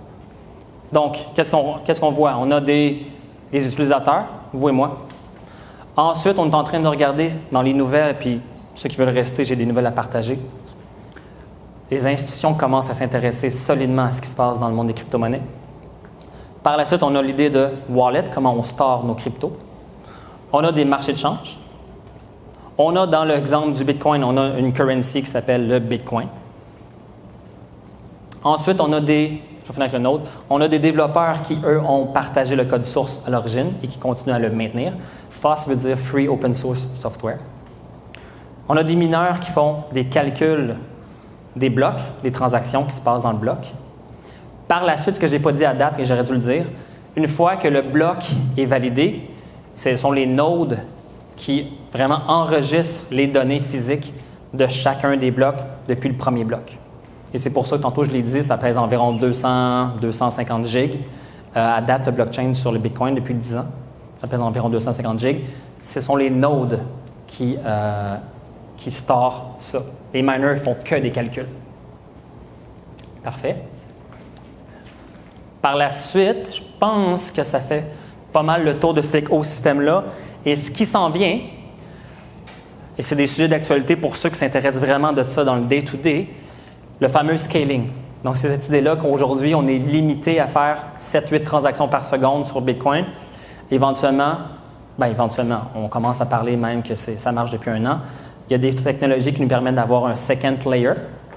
Donc, on fait des transactions qui ne passent pas directement par les miners puis par le blockchain. On fait des transactions, puis une fois que ces transactions-là, selon certaines règles d'affaires, sont conclues, là, ils rentrent dans le miner comme transaction sur le premier niveau du bloc. Donc, on a Lightning en ce moment, on a Liquid, puis on a d'autres technologies qui commencent à faire leur effet et qui permettent, malgré un réseau qui semble lent, faire des transactions plus rapides. Ensuite, on a cette idée-là de privacy. Donc, on sait qu'aujourd'hui, une adresse est pseudo-anonyme. Donc, c'est-à-dire que souvent, sur les marchés de change, j'ai besoin de donner ma carte d'identification, un permis de conduire, tout ça, une photo. Donc ça, c'est les lois fédérales qui disent « voici comment un marché de change devrait fonctionner au Canada ». Et ce que ça produit, c'est qu'éventuellement, les coins qu'on a achetés sont identifiés à notre nom et les coins qu'on transfère sont aussi identifiés à notre nom puisque toutes les transactions sont transparentes sur le réseau. Donc, éventuellement, il y a des technologies qui vont débarquer ici pour nous permettre d'avoir une plus grande vie privée sur la façon qu'on envoie, reçoit ou gère nos cryptos. DApps, contrat intelligent, contrat autonome. Il y a beaucoup de cryptos qui se concentrent à faire ça plus rapidement que le Bitcoin, mais éventuellement, je sais que ça va venir aussi sur le Bitcoin grâce à ces réseaux-là, Layer 2, Layer 3. Acronyme, rapidement. Vous allez entendre ça si vous commencez à lire des articles là-dessus. Le fameux FOMO, le Fear of Missing Out. Donc, les cryptos vont bien, les choses sont dans le vert. Ça monte de 5 %, ça monte de 10 %. Tu regardes ton 16 jours, ça a monté de 34 %. Wouh! Comment ça, je ne suis pas dans le coup? Et là, je commence à devenir émotionnel, puis j'ai peur de manquer ma shot. FOMO. L'inverse. Tout d'un coup, ça va mal, c'est dans le rouge. Les affaires descendent de 40 % depuis une semaine, c'est la cata. Pourquoi j'ai commencé à faire ça? Non, je deviens encore émotionnel. Je fais du FUD. Le HODL, petite légende sur un des forums, pas un, le forum Bitcoin. Il paraît-il qu'il y a quelqu'un qui était un vendredi soir un peu chaudasse. Et puis, il disait que même malgré que le prix descend, que lui, il va toujours HODL for his dear life. Puis au lieu d'écrire hold, il écrivait HODL. Puis la légende dit de cette histoire-là que vu qu'il était chaud, il écrivait comme ça. Puis finalement, les gens ont trouvé ça drôle dans la façon qu'ils l'ont écrit, de la façon que ce gars-là s'est exprimé. Et l'expression, elle a resté. Pour dire, peu importe ce qui arrive, je vais garder mes tokens. ETH, all-time high. ATL, all-time low, etc. Donc ça, c'est quelques petits acronymes qui c'est bon à savoir. Il y en aurait-il d'autres qui sont bons à savoir? Acronymes, il y en a sûrement, là. Juste qu'une année, on les retient, puis je ne sais pas, là. Shitcoin? Ben oui, oui. Donc, shitcoin veut dire tout sauf le Bitcoin. Toutes les autres cryptos sauf le Bitcoin. Shitcoin. Donc, il y a des gens qui disent tout ce qui n'est pas Bitcoin, en fond, n'est pas réellement décentralisé, qui vont tous mourir au profit du plus grand réseau. Un peu comme l'Internet. Il n'y a pas plusieurs Internet, il y en a un. Donc, au niveau de la crypto-monnaie, il y a des gens qui disent Bitcoin is the one, les autres, c'est des shitcoins. Fair enough. All right? Ensuite de ça, photo de groupe, nouvelle. Ouais, ça vaudrait la peine. Maintenant, je le mets photo de groupe parce que je l'oublie tout le temps, sincèrement, si vous me permettez. Puis après ça, dans les nouvelles, on va marquer là-dedans. Ça va être le dernier chapitre.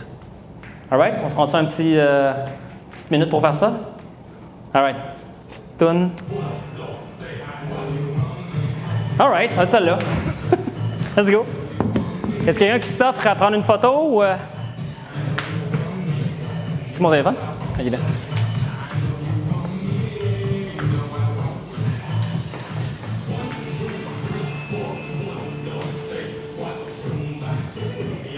On va se mettre... C'est quoi le meilleur angle, là?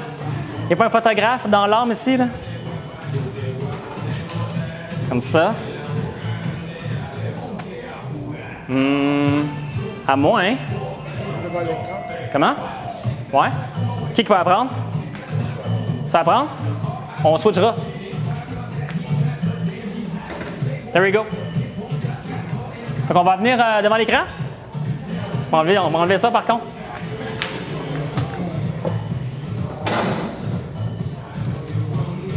Yes. Yes. All right. All right, small people in front. It's mine. Hey, come on in front. On y est? C'est bon? Bienvenue. Two people. On est là? Quand tu veux. Fais des rafales. Nice. On est-tu trop sérieux?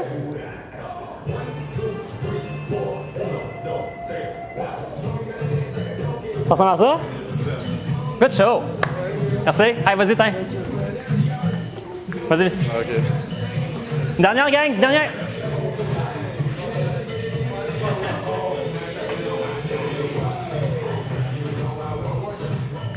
There we go. Avec Massy avec celle-là. Souris. Bras dans les airs. Yeah! See ya. Cool, on a un souvenir. On part ça peut-être en 15 minutes de nouvelles, puis je vous laisse là-dessus. Good. Tom? Oui, Yes. je crois que Desjardins est connu pour la confidentialité. Répète-moi ça. Desjardins est connu pour la confidentialité. Ces temps-ci, ouais. On peut le dire.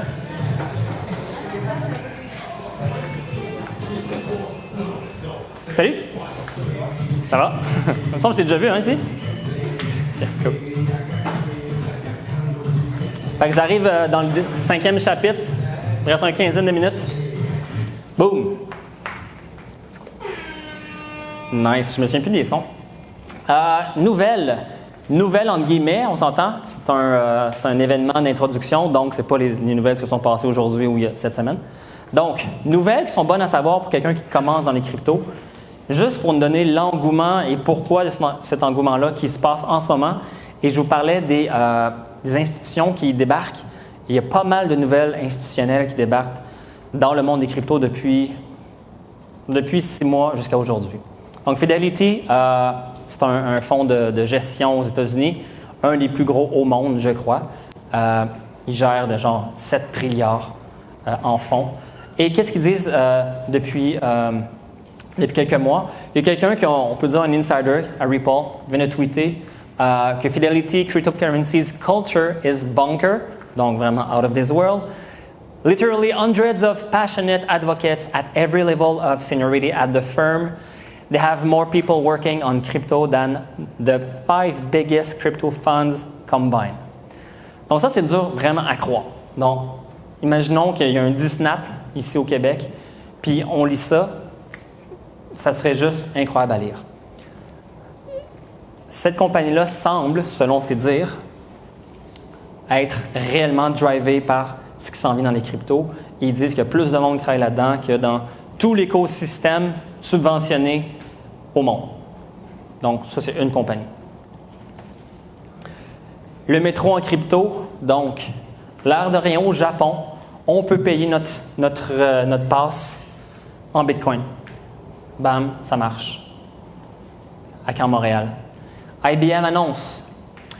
The IBM Blockchain World Wire launch in 72 countries. Donc, ce qu'ils veulent vendre, donc IBM, c'est leur business, de vendre aux grandes corporations des produits financiers, des produits, informatiques. Donc, un de ces produits-là, maintenant, ça va être de dire, ben, si tu veux, tu peux mettre tes données dans un blockchain, puis on va le gérer pour toi. Donc, tantôt, on se rappelle des définitions. Est-ce que ça va être un blockchain public? À ce que je sache, ça ne l'est pas. C'est un blockchain privé. Ça peut être un blockchain privé sur des dizaines de machines qui appartiennent à une organisation, ou comme le Libra, le Facebook Coin, qui dit non, ce ne sera pas juste Facebook qui va être en contrôle des machines, ça va être Facebook, MySpace, Apple, Uber, name it. Donc, c'est le genre de produit qu'IBM est en train d'offrir. Donc, ça a été lancé il y a environ 2-3 mois. La date, c'est mars 2019. Next, le gouvernement et les cryptos. Donc, le Venezuela supporte le Bitcoin et le Litecoin. Et il lance des nouvelles, je ne sais pas en français, remittance, crypto remittance, une façon de transiger entre les pays. Ouais, c'est des plateformes de paiement pour transiger des fonds entre pays. Donc, le gouvernement maintenant vénézuélien disent on accepte d'être payé en crypto pour vos taxes, pour je ne sais pas quoi. Mais c'est je vous dirais, un ancrage très fort qu'un gouvernement d'un pays puisse dire une nouvelle du genre. On l'accepte officiellement. Ce n'est pas seulement une ville comme aux États-Unis, je ne sais pas c'est laquelle ville par cœur, où est-ce qu'on peut payer ses taxes en crypto. Texas? Houston, Dallas? Ouais, il y en a une, là, je ne m'en souviens plus. Wisconsin, peut-être. Non. Laquelle? Michigan. Écoute, peu importe. Je sais qu'il y a vraiment un État qui l'accepte pour payer ses taxes foncières, mais de là qu'il y a un gouvernement qui dit « Wow, ça commence à changer le monde ». Starbucks and crypto, donc le fameux exemple du café qu'on ne peut pas s'acheter un café. Donc, Starbucks a investi une bonne partie de l'équité dans Bakkt pour intégrer des paiements dans les retail, right? Dans toutes les places où on va absolument magasiner. Et Bakkt, c'est quoi? Je ne sais pas si j'ai une nouvelle plus tard. Non, OK. Donc, Bakkt, c'est un produit, right? Donc, on peut acheter Bakkt si on veut, en tant que banque, en tant qu'institut financier. Et c'est produit par ICE, qui est le Intercontinental Exchange, right? Donc, le ICE, c'est eux qui gèrent le New York Exchange, entre autres. C'est eux qui gèrent les plus gros marchés de change traditionnels du monde entier. Et là, ils lancent ce produit-là qui permet à toutes les entreprises d'accepter des cryptos, changer ça en argent comptant ou en stablecoin. Donc ça, Bakkt, ça fait longtemps qu'on en parle, mais là, j'ai pas mis les dernières nouvelles, ça s'en vient de plus en plus concret. Donc imaginez que là, au Canada, on connaît bien la fameuse machine Interac Moneris, mais imaginez que ce ne sera pas Moneris, ça va être Bakkt. Puis tout d'un coup, cette machine-là, ils disent Moneris, oubliez ça coûte trop cher, XYZ. Bakkt, ils débarquent avec leur machine. Boom, c'est plus rapide, on accepte Litecoin, on accepte Bitcoin, on accepte les cryptos XYZ, on accepte Visa, on accepte Debit, name it. Puis ils débarquent avec ça. Et là, tout d'un coup, en l'espace de 2-3 ans, c'est rendu normal de payer en crypto un peu partout. Ça s'en vient, c'est pas une rumeur. JP Morgan in crypto. Donc, belle petite histoire ici que j'aime raconter. Et juste pour faire le contraste entre qu'est-ce qu'on entend dans les médias traditionnels et qu'est-ce qui se passe en général dans la vraie vie, c'est un des exemples les plus flagrants. OK. Donc, Jamie Dimon, qui est le PDG de JP Morgan, a dit il y a quelques années, en 2017, septembre 2017, que le Bitcoin, c'était totalement une fraude. Donc, il s'est aligné avec Warren Buffett en disant que c'est basé sur rien, que ça va valoir rien un jour ou l'autre, et que les gens qui sont là-dedans sont tous des fous, tous des gens qui perdent leur temps. Donc, vraiment, aucun contraste. Il disait juste, c'est une fraude, ça vaut rien. Par la suite, il dit, OK, même nouvelle en fait, je devrais l'enlever. Par la suite, il dit, OK, pendant ce temps-là, on va commencer à investir pour nos clients dans un système qui s'appelle le CME, donc le Chicago Market Exchange, et ça permet de pouvoir trader des futures sur le Bitcoin. Donc, comme on trade un future sur l'essence, est-ce que l'essence va valoir tel prix dans 6 mois, dans 3 mois, dans 4 mois? Donc, il y a des marchés pour les institutions qui font ça, et ça existe depuis environ 1 an pour le Bitcoin. Et qui est-ce qui en achète le plus? JP Morgan. Donc, pendant ce temps-là, ils sont dans la ligue, eux autres, ils font leurs frais, leurs commissions. No shame, mais ça vaut rien. All right. Ensuite de ça, peut-être que le Bitcoin is not untouchable à JP Morgan after all. Et la nouvelle dit qu'il y a environ, il y a 175 patents, donc des brevets qui ont été déposés par rapport à utiliser le blockchain d'une façon ou d'une autre. Donc, pendant ce temps-là, le gars, il se présente à NBC, il fait son show, il fait part à tout le monde, fait baisser les prix des cryptos. C'est le banquier le plus de pouvoir sur la Terre. Pendant ce temps-là, son équipe, son entreprise, il travaille fort pour rentrer le blockchain, mettre ça à mode partout en dessous de la couverte. JP Morgan chose to integrate Zcash technology into his enterprise blockchain. Donc, 2 nouvelles là-dedans. Non seulement il utilise un blockchain qui va être assez privé avec la technologie du Zcash, mais ils sont en train de développer leur propre plateforme blockchain. Donc, ils investissent dans les Bitcoin market, dans les features. Ils investissent dans leur propre plateforme blockchain, tout comme le fait IBM. Puis ils investissent aussi sur des produits qui préconisent la vie privée des gens ou les transactions privées. On va dire ça comme ça. Puis finalement, qu'est-ce qu'il nous dit ici? JP Morgan is launching its own cryptocurrency. Voilà tout ce qui nous manquait. Donc, JP nous disent éventuellement, ils vont sortir leur coin. Ça ne serait pas accessible au public. Ça va être utile pour faire des remittances, des transactions de pays, transactions de banque, etc. Donc, conclusion. Quand on essaie de nous faire peur, dans les médias traditionnels, règle générale, ça marche. Mais en même temps, il faut regarder ce qu'ils font, ces gens-là. Et je ne serais pas surpris que les plus hauts VP de la direction tripent sur les cryptos, voient le futur comme on le voit, qui investissent eux-mêmes dans les cryptos. Facebook Coin. C'est peut-être un peu moins d'actualité parce que maintenant, j'ai plus de nouvelles depuis que j'ai mis ça là-dedans. Donc, il y a environ 2 mois, Facebook planifiait de lancer leur propre crypto. C'est arrivé. Et je vous l'ai dit un peu tantôt, ça s'appelle Libra. C'est un stablecoin qui est basé non seulement sur le dollar américain, mais sur d'autres aussi valeurs mobilières et immobilières. Donc ça, c'est en cours. Et aujourd'hui, il y a une nouvelle qui est sortie où est-ce que le Congrès américain a envoyé une lettre officielle à Mark Zuckerberg en disant à Mark, cesse de développer ton produit Libra. Et puis, évidemment, ça fait réagir la cryptosphère parce que, éventuellement, tout le monde dit, on va rire, mais qu'ils se rendent compte qu'ils ne peuvent pas envoyer une lettre à Bitcoin, right? Donc, en ce moment, c'est juste une autre preuve pour démontrer la différence entre centralisé et décentralisé. Donc, en ce moment, Facebook se met dans une position d'être attaqué de tous bords, de tous côtés par les régulateurs. Alors, parce que quoi? C'est parce que leur crypto est centralisé. Right? Donc, un blockchain privé. Alors que Bitcoin, personne ne peut envoyer de lettre au président de Bitcoin. Right? Ensuite, autre nouvelle que je trouve vraiment le fun à savoir. Get a loan out of your crypto, donc faire un emprunt. Il existe une plateforme qui s'appelle MakerDAO, où est-ce qu'on peut faire un collateralized debt position. Donc, ça veut dire qu'on peut mettre nos cryptos, dans ce cas-ci, c'est des Ethereum, en garantie. Et de là, on a du cash à travers le DAI. Parfait, laissez-moi un instant. Donc, combien ça coûte? Très intéressant. Si je fais une transaction pendant 12 mois, ça va me coûter 1,5 % de frais. Donc, supposons que je mets 1000 $ en Ethereum. Ça va me coûter 1,5 % de ce 1000 $ pendant 1 an. Puis, si jamais je suis liquidé, je vous l'explique dans un instant, là, ça va me coûter 13 % de frais.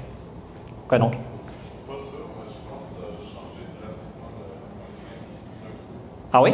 C'est passé à 20 %. Sans se faire de ça, mais je dois confirmer, mais je pense. Bon, on peut regarder. Bon, on regardera après. OK? Donc, c'est juste l'idée de partager c'est quoi cette idée-là qui n'existe pas avant un produit comme ça. Donc, imaginez que j'ai acheté mon 1000 $ d'Ethereum ou mon 1000 $ de Bitcoin. Dans ce cas-ci, c'est pour Ethereum. OK? Donc, je mets 3 Ethereum qui valent au prix du marché. Donc, dans le temps que j'ai pris le screenshot, ils valaient 134 $. Donc, ça veut dire qu'en fait, je mets en garantie, il me semble que c'est écrit à quelque part. Voyez-vous un genre de 400 $ ou 390 $? Ah, OK. C'est pas écrit ici, mais après ça, ça demande combien tu veux avoir d'argent ou de DAI. DAI, c'est un stablecoin qu'on dit. Donc, lui est vraiment 1 pour 1 sur le dollar américain. Puis leur compte de banque est transparent. Puis on voit qu'ils sont collateralisés. Exemple, ils ont 72 millions, mais il y a environ 50 millions de tokens sur le marché. Donc, ça, c'est la propriété de DAI. Donc, c'est un stablecoin. Donc, je dis, je veux sortir 200 $ de mes 3 Ethereum.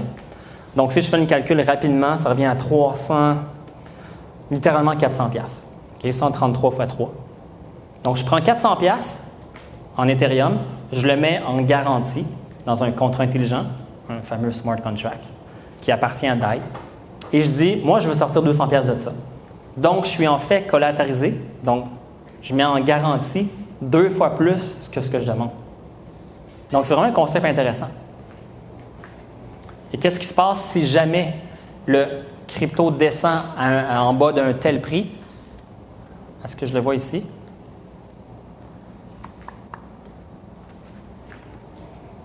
Non, l'exemple que j'ai en tête, je ne peux pas vous le dire, mais ici, ça veut dire que je suis collatérisé à 150 %.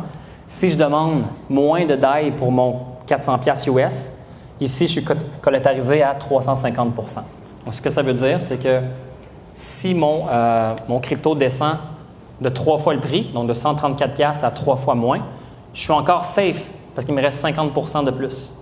Mais s'il descendait de 400 %, c'est là que mon Ethereum se fait liquider et qu'en plus, je perds 13 % de plus dans la transaction. Donc, tout ça, ça se passe dans un contrat intelligent et c'est un cas qui existe aujourd'hui. Yes. Ça sert à quoi? En fait, ça sert à être à l'abri de la volatilité. Non, ça sert vraiment à pouvoir avoir un pouvoir d'achat à travers des tokens qui t'appartiennent. Ben, c'est quoi la différence? OK, le DAI, tu peux le dépenser. Tu sais, tu peux prendre ton DAI puis l'envoyer à quelqu'un qui dit ben ouais, je suis d'accord, j'accepte ton DAI. Tu m'envoies 200 DAI, c'est comme si tu as acheté pour 200$ de quelque chose. Je te renvoie un produit de 200$. Ah, mais c'est déjà cet argent-là. Ça va pas de transférer. Tu ne l'as pas, tu l'as en Ethereum, dans mon exemple. Fait que c'est juste une manière de se perdre ta crypto. C'est juste quoi? Une manière de dépenser ta crypto. C'est une manière de la dépenser, mais dans ce cas-ci, il faut que tu la rembourses. Parce que c'est un prêt. C'est un prêt à toi-même, c'est ça. Oui, c'est un prêt à toi-même, dans un contrat intelligent. On va pas Mais ce prêt-là te coûte 1,5% annuel. T'as déjà l'argent pour Ben, supposons que tu dis, moi, dans le fond, j'ai mis 10 000 je mets toutes mes économies dans Ethereum ou dans Bitcoin.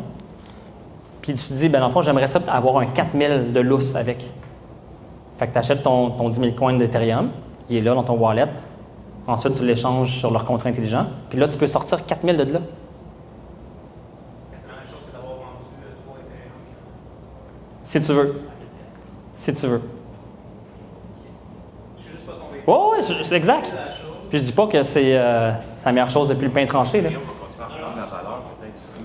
C'est ça. Si reprendre la valeur en Ethereum, toi, ça fait 1,5 au lieu d'avoir vendu. Exact. Une façon de le voir. Lui, il dit que c'est un scam, c'est intéressant de voir la Ah ouais? Moi, à date, j'ai confiance à MakerDAI, mais écoute, à voir. Ça reste quelque chose qui est très, très, très récent. Ça fait genre 4 mois que ça existe, ça. Parfait. Dans ce cas-ci, il y a une transaction qui se passe. Tu as déposé 3 Ethereum, tu as généré 120 DAI, donc 120 piastres.